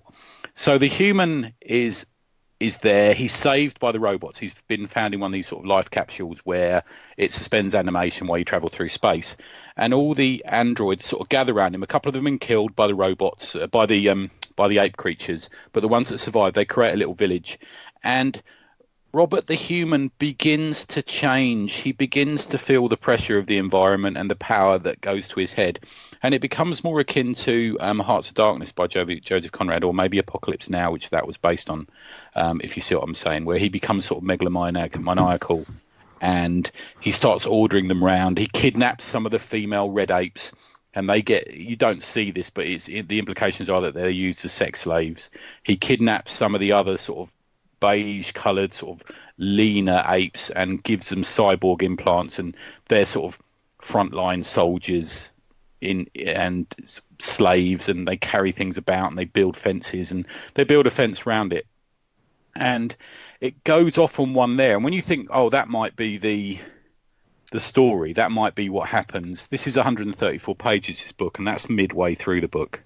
So it gets worse and worse and worse, and you begin to see an Alpha, who's the robot who we followed, the android that we followed right from the start. They become the focus of the story, and they become the human relationship with the reader in it, and it is very clever like that.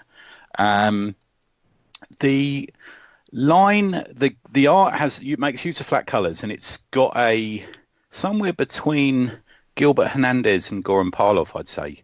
It's got that quite a combo. Cartoony, yeah, but the sort of cartoony, but bordering on good action, but it's not Mickey Mouse. Do you know what I mean? But it's not Neil Adams either. It's somewhere between the two. But this style, the sort of flat-coloured cartoony style, doesn't stop it being strange and unsettling. It really is a strange and unsettling reading experience. It's a head fuck of a book, actually, in a way, and it allows, as all good books do, it allows the metaphors to play out in a science fiction setting, but it allows the aliens or the androids to perform the role of the observer and to tell the reader this is going wrong. This is a parallel with humanity as a whole, and this is what we did to start with, and then they discover that this is Earth, although it gives it in the it tells you this is planet Earth in the Comixology thing, a bit like you were saying there, V. It gives a little bit too much out in the Comixology report, which I didn't read that before I read through the book. We as a podcast will read anything by Europe Comics because we know it's going to be quality. So I just went through it on the basis of the cover. To be fair, it goes off the visual and the psychological deep end in it, and the insanity of Robert is reflected in the images you see, and the artist does such strangely wonderful backgrounds. So rather than trees, a lot of the time you have these huge mushroom kind of growths, and it's got that Moebius thing to it. That's sort of just absolutely bizarre backgrounds. Which European science fiction does so well. He organises everyone into. He almost becomes a king, and he sits on a throne at one point, and he makes a crown, and he creates a robot that's like a fighting in the pits kind of gladiatorial robot who fights the monkeys, and they just obliterate them, and he says we need tougher monkeys, and it's and it goes off, and it gets worse and worse from there, and it's a really, really lovely read. I have to say, I had a weekend of reading science fiction comics this weekend. I probably read 1,000 pages of science fiction comics this weekend. I just went on a deep dive of it all, and Diego Aguirre is an Argentinian, and Lucas Varela is a Brazilian. I'm a huge fan of both, but I'm especially a fan of Lucas. Just the art is just exceptionally good. Just fitted in exactly with the weirdness that I love to see in science fiction.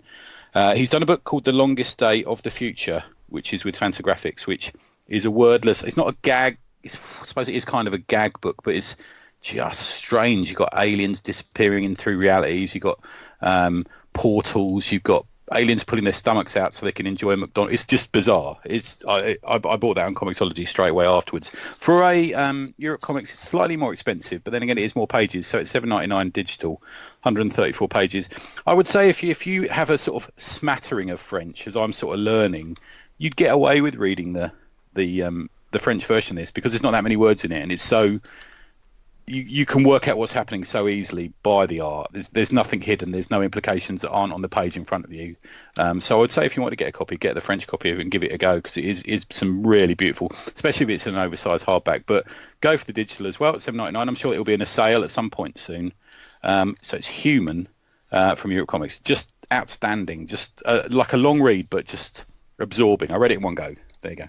Lovely. That's my second one, guys. So we have books from all over the world to recommend you this week, so go forth.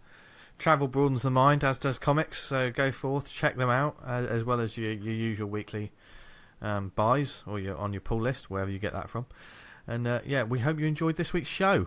Thank you very much for listening, as always, to our regular listeners and our new listeners. The numbers have taken a little bump recently. So Nice. Yeah, welcome one and all. We love you. And we hope you enjoyed the show. I mean, if you didn't, please don't email us that. But if you want to say anything nice, or to let us know about any events, or obviously we're coming convention season is essentially coming to an end. But if there's any like comic events or Christmas comic marts or anything like that happening, then definitely get in touch with us and let us know, because we'll put a shout out. You can email us awesomecomicspod@gmail.com. And if you want fun, go on, Dan. Adding into that, we've got like obviously the end of year shows coming up, so yes. Have a think about what you've got out of this year in comics, either reading or creating, and your picks, your favorite comics of the year, because there could be questions when you put both of those questions when you put in towards you. So get your thinking cap on. And very much like last year, but we're going to strip back. We'll probably do the same choices we had last year, if you know, in terms of categories. We stripped it back and it worked out really well last year. Yeah, we don't want loads again, do we? It took ages. We did like a 4-hour show on that one, I think. Yeah.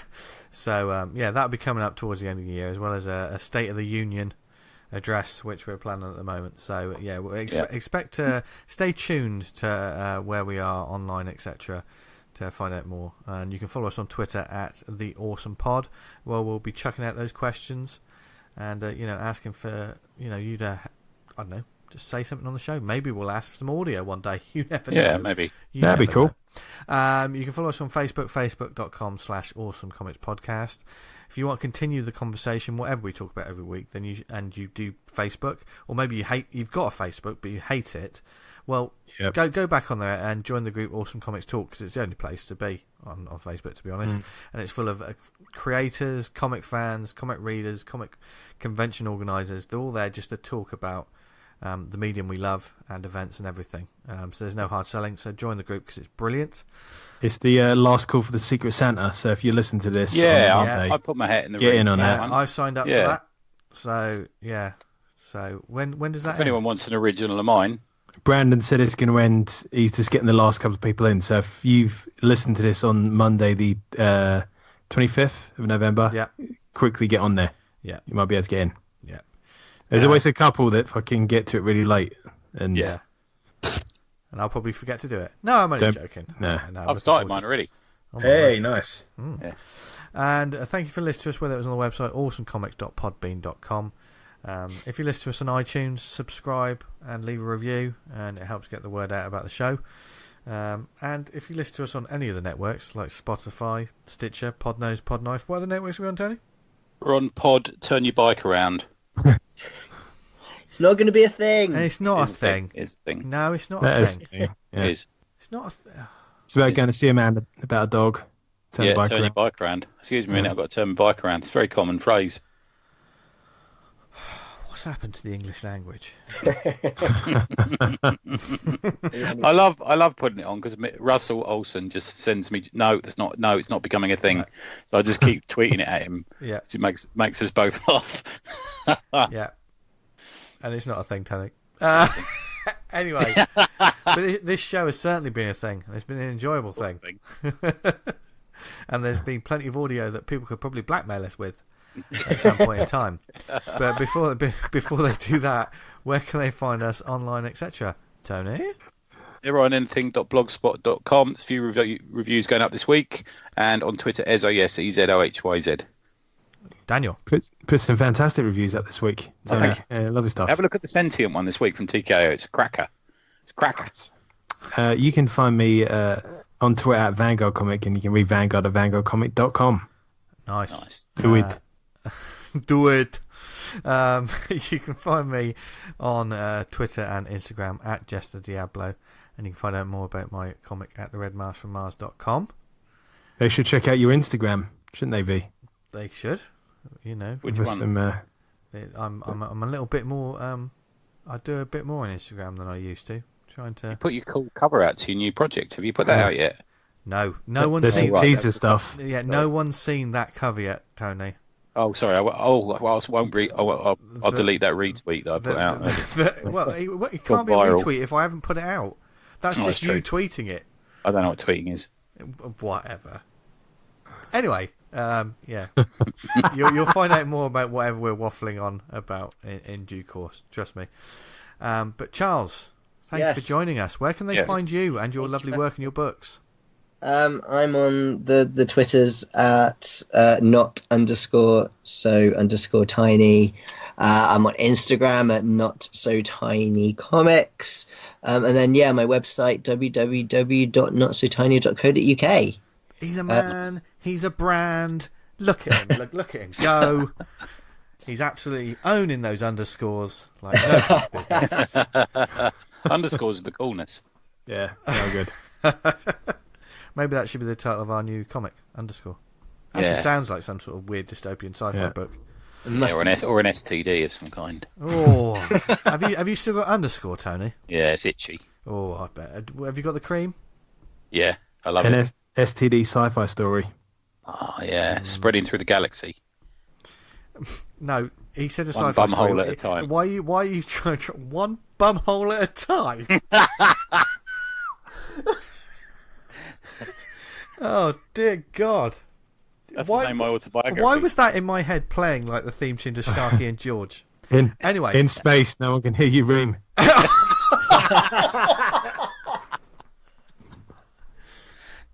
I'm so sorry, everyone. I'm done. Why did you come on here? Oh my God! And we're all done. We're all spent. There was some comic talk and there was some absolute filth. We hope you enjoyed it. Join us next week for more of the same. And from Dan, Tony, Charles, and myself, have a brilliant week. And what do they do? Stay awesome. Brilliant. See you, everyone. See you later.